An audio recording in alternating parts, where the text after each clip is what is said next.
Another trading week about to begin here at the New York Stock Exchange, and once again, just like last week, it looks like the headlines will be all about data and politics. Now, last week, politics and jobs numbers, they dominated the headlines. First, there was all the reports of progress being made in trade talks between the U.S. and China. Adding to the positivity was President Donald Trump, who said on Thursday that swift progress had been made, adding we'll know over the next 4 weeks whether a deal can be reached between the two nations. Then there was Friday's highly anticipated jobs report. Despite a weak read in private payrolls midweek, the monthly jobs numbers came in well above expectations. The U.S. economy adding 196,000 jobs in March, well above expectations calling for 175,000, while the U.S. unemployment rate, that remained unchanged at 3.8%. Now, these reports help push stocks higher and help keep the major averages on track for strong weekly gains, but that's already in the past. A new week has arrived and there's a lot to keep an eye on, so let's jump right into it and find out what will likely move the markets in the week ahead. It's a quiet start to the week on Monday with focus on U.S. February factory orders expected to slide 0.6%. Tuesday sees Switzerland in focus as the unemployment rate is due. Expectations call for an unchanged read, 2.4%.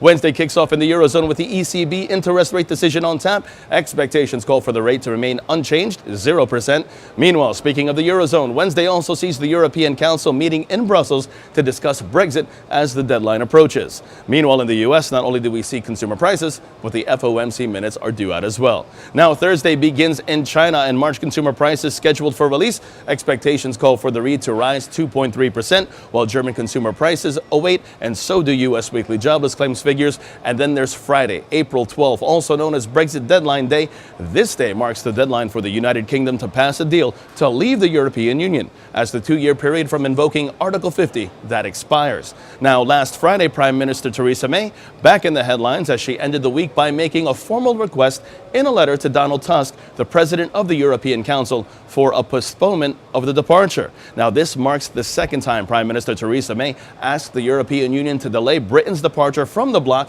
this time asking for an extension until June 30th. She also conceded that the country preparing to take part in elections for the European Parliament in May. There's a lot going on. It's definitely going to be a busy week. What will happen next? Are we going to see a U.S.-China trade agreement? Will Brussels approve or reject Prime Minister May's proposal?